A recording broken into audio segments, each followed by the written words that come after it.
For math this week, we're learning metric measurements. 10 millimeters equals 1 centimeter.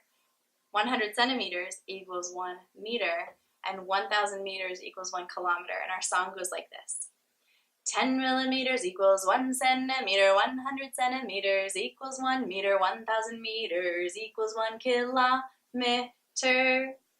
10 millimeters equals 1 centimeter, 100 centimeters equals 1 meter, 1,000 meters equals 1 kilometer.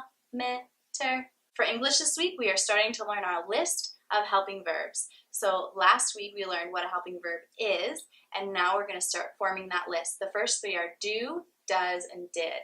Here's our song. A helping verb helps another verb assert action, being, or existence. Helping verbs make lots of sense.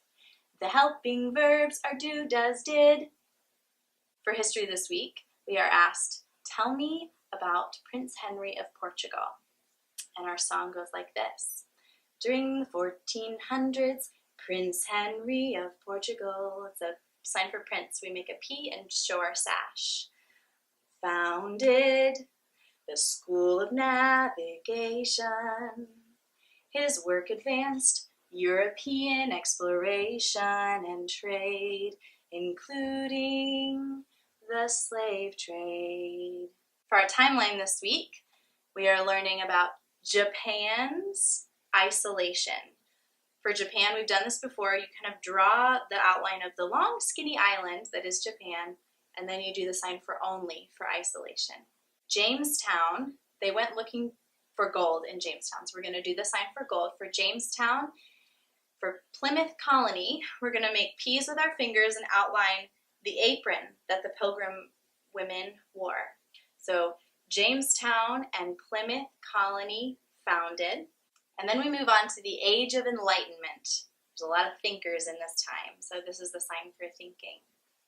We have Hudson's Bay Company, H for Hudson, and then for bay, we're going to show body of water in between two areas of land, and you kind of trace the bay. So we say Hudson's Bay Company. First Great Awakening, classical period of the arts. It was a time when everything was very systematic and very proper. So we're going to put everything in its place for classical period of the arts. And then we have the 7 Years' War. We're doing first declension noun endings again. So for singular, we're going to use one finger for first declension, one hand for singular. And the tune is B-I-N-G-O, bingo.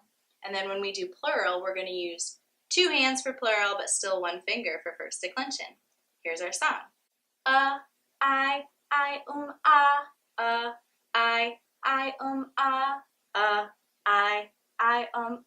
singular first declension.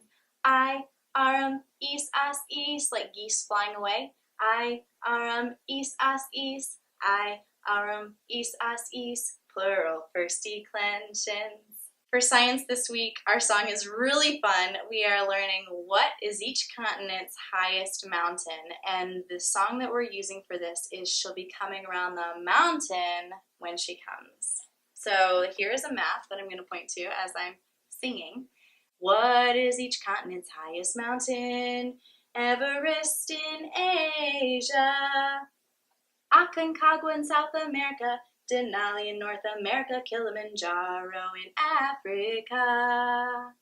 What is each continent's highest mountain? Elbrus in Europe, Kosciuszko in Australia, Vincent Massif in Antarctica. These are each continent's highest mountains. What is each continent's highest mountain? Everest in Asia, Aconcagua in South America, Denali in North America, Kilimanjaro in Africa. What is each continent's highest mountain? Elbrus in Europe, Kosciuszko in Australia, Vincent Massif in Antarctica. These are each continent's highest mountains. For geography this week, we're learning about the Middle East. We're going to be looking at this box here, which is a zoomed in picture of this box right here. So we're able to look at it more closely. The tune for this song is If I Were a Rich Man from Fiddler on the Roof. And it goes like this. Middle East has Israel on the coast of the Mediterranean Sea. The Sinai Peninsula pokes the Red Sea, Suez Canal connecting up Cairo in Egypt to the east of the Nile River. The Gaza Strip, the little jelly bean on the southern coast of Israel.